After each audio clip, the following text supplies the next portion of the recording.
खाली छत्रपती शिवाजी महाराजांचा अपमान हर्षवर्धन सपकाळांनी केला. टिपू सुलतानची बरोबरी छत्रपती शिवाजी महाराजांसोबत करणे खरं तर हर्षवर्धन सपकाळचा डोक्यात फरक पडला आहे. त्यांना मेंटल हॉस्पिटलमध्ये ॲडमिट करण्याची गरज आहे. राजीव गांधी यांना काही संवेदना असतील, राहुल गांधींना काही संवेदना असतील तर राहुल गांधींनी तातडीनं हर्षवर्धन सपकाळांचा राजीनामा घेतला पाहिजे, त्याला पदावरून दूर केलं पाहिजे. आणि जर हर्षवर्धन सपकाळचा राजीनामा घेतला नाही तर राहुल गांधीसुद्धा हर्षवर्धन सपकाळचं समर्थन करताय असं होईल. आणि त्यामुळे जे काँग्रेस पार्टीचे कार्यकर्ते रस्त्यावर येऊन असे घाणेरडे आंदोलन करतात आहे, त्या आंदोलनकर्त्यावरही कडक कारवाई झाली पाहिजे. त्यांनाही कडक पोलिसांनी कारवाई केली पाहिजे. संपूर्ण महाराष्ट्राच्या जनतेमध्ये रोष आहे. महाराष्ट्राची जनता ही काँग्रेस पार्टीवर विरोधात आक्रोशामध्ये आली आहे आणि हर्षवर्धन सपकाळांना लोक सोडणार नाही. ज्या गावात जातील, ज्या शहरात जातील त्या ठिकाणी हर्षवर्धन सपकाळला लोक सबक शिकवतील. खरं तर हर्षवर्धन सपकाळनीच राजीनामा देऊन टाकला पाहिजे. राहुल गांधीची वाट बघू. राहुल गांधीसुद्धा याच्यामध्ये त्यांच्याही भूमिका मान्य आहे का राहुल गांधीला, हेही बघावं लागेल. आणि म्हणून खरं तर अशा ज्या कृती करणारे लोक आहे हे मेंटल झालेले आहे, यांच्या डोक्यात फरक पडलेला आहे. यांना या ठिकाणी खऱ्या अर्थाने या महाराष्ट्रात राहण्याचा अधिकार नाही. छत्रपती शिवाजी महाराजांचा अपमान यापूर्वी कधी इतका मोठा कोणी केला नाही जेवढा अपमान म्हणजे मुघलांच्या काळानंतर हर्षवर्धन सपकाळ दुसरे निघाले की त्यांनी छत्रपती शिवाजी महाराजांचा अपमान केला आहे. संजय राऊत म्हणतात की पाकिस्तानमध्ये टिपू सुलतानला मानलं जातं आणि तुम्ही त्या पाकिस्तानसोबत क्रिकेट खेळताय. म्हणजे कुठेही बादराहण संबंध ओढून ताणून जोडून कसे तरी बचाव करताना दिसतं. असं आहे की वेडे झालेले लोक आहेत. उद्धव ठाकरेजींनी खऱ्या अर्थाने अशा महाविकास आघाडीत राहूच नाही. ज्या महाविकास आघाडीमध्ये अशा पद्धतीचे लोक आहेत. किती दिवस लाचारी सहन करणार आहे संजय राऊत आणि उद्धव ठाकरे? किती दिवस लाचारी सहन करणार आहे तुम्ही? काय आहे का नाही तुम्हाला की तुम्ही आता त्याला सारवा करताय? कशाला सारवा करताय? तुम्ही सांगा ना, तुम्हालाही मान्य आहे म्हणून. तुम्हाला मान्य आहे ना संजय राऊतांनाही की छत्रपती शिवाजी महाराजांची बरोबरी टिपू सुलतानशी करतात आहे?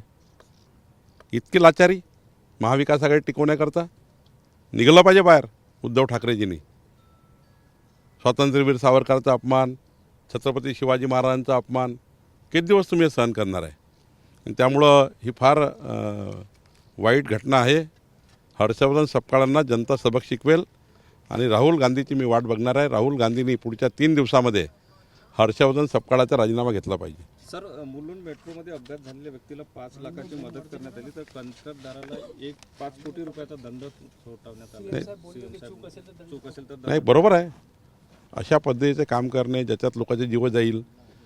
राज्यामध्ये कुठलंही काम करताना जीवहानी वित्तहानी होणार नाही याची काळजी प्रत्येकाने घेतली पाहिजे. प्रत्येक कंत्राटदाराने घेतली पाहिजे, अधिकाऱ्यांनी घेतली पाहिजे. शेवटी आपण इतकी मोठी सिस्टीम कशाला उभी केली आहे? कंत्राटदारांना एवढा पैसा कशाला देतो? त्यामध्ये सेफ्टी मेजर्स आहे, सिक्युरिटी मेजर्स आहे, सर्व घेतले पाहिजे. ते घेत नाही, त्यामुळे दंड नाही, FIR केला पाहिजे या कॉन्ट्रॅक्टरवर. त्याला जेलमध्ये टाकलं पाहिजे. मी मागणी करणार आहे अशा कॉन्ट्रॅक्टरला जेलमध्ये टाका ज्यांनी जीव घेतला लोकांचा. ही महत्त्वाची गोष्ट आहे. हर्षवर्धन सपकाळ के बयान के एक बार आंदोलन में कुछ लोग जख्मी भी हुए, कैसे देखते हैं? जिस प्रकार से छत्रपति शिवाजी महाराज जी का अपमान ये नालायक हर्षवर्धन सपकाळ ने किया है, जो लायक का नहीं है, लेकिन इसके बड़ा शब्द नहीं है. यह हर्षवर्धन सपकाळ के दिमाग में ना, इसका दिमाग में, ब्रेन में कुछ तो भी जंतु घुसा हुआ है. इसको एडमिट कर देना चाहिए मेंटल हॉस्पिटल में पकड़कर. और राहुल गांधी से मेरी विनती है, इसका राजीनामा लेना चाहिए, रेसिग्नेशन लेना चाहिए. 3 दिन में रेसिग्नेशन लेना चाहिए. अगर नहीं लेते तो राहुल गांधी को भी ये मान्य ऐसा हो जाएगा. और रह गए ये उद्धव ठाकरे जी, ये लाचार हो गए, उनको बचाने का कोशिश कर रहे हैं. कितना लाचार होंगे? स्वातंत्र्यवीर सावरकर में अपमान हुआ, आप उनके फेवर में हो. छत्रपति शिवाजी महाराज का अपमान हो रहा, उनके फेवर में आप बात कर रहे हो।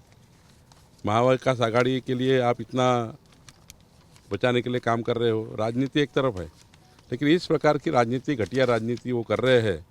हर्षवर्धन सपकाळ को जनता नहीं छोड़ेगी। 14 करोड़ जनता में आक्रोश है, उनको बचाने वाले में भी आक्रोश है। और कांग्रेस पार्टी के कार्यकर्ता रास्ते पे आके उल्टा आंदोलन कर रहे हैं, ये तो और ख़तरनाक है। इनको कोई शर्म बची नहीं है। इसलिए मुझे लगता है कि इनको जनता ही सबक सिखाएगी। अगर राहुल गांधी ने 3 दिन में रेसिग्नेशन नहीं लिया तो ये समझेंगे राहुल गांधी भी इसमें शामिल है। आज भारत पाकिस्तान का मैच होने वाला है, कैसे क्या कहेंगे टीम इंडिया की? वो तो स्पोर्ट है। स्पोर्ट में, खेल में हम पूरे वर्ल्ड के साथ खेलते हैं। खेल की कोई भी खेल का जो मैच का इशू लेकर ऐसे मुद्दे में लेना चाहिए। मैच की जगह है, खेल की जगह है, संस्कार की जगह है, संस्कृति की जगह है। हमारा इतिहास है, हमारी विरासत है। विरासत तो इतिहास के साथ खेलने जाओगे तो बर्बाद हो जाओगे। इस प्रकार से नहीं चलेगा। क्या शुभकामनाएं देंगे आज टीम इंडिया को? टीम इंडिया जीतेगी और भारी रनों से जीतेगी, भारी विकेट से जीतेगी। सर 20 फेब्रुवारी करते आहेत त्यांना प्रशिक्षण दिलं जाणार आहे, या संदर्भात काय ही मोहीम आहे? संपूर्ण देशभर भारतीय जनता पार्टीच्या बूथच्या कार्यकर्त्यांना संघटनात्मक काम करण्याकरता एक प्रशिक्षणाची योजना तयार केली गेली।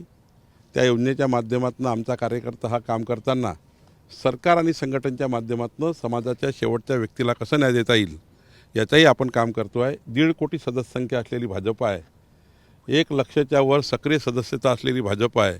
या संघटनेला निश्चित डेव्हलपमेंटची दिशा देणे, संघटनेला संघटन कौशल्यातून अधिक मजबूत करणे, या सर्व प्रशिक्षणामध्ये महत्त्वाचे विषय राहणार आहेत। एबीपी माझा, उघडा डोळे बघा नीट।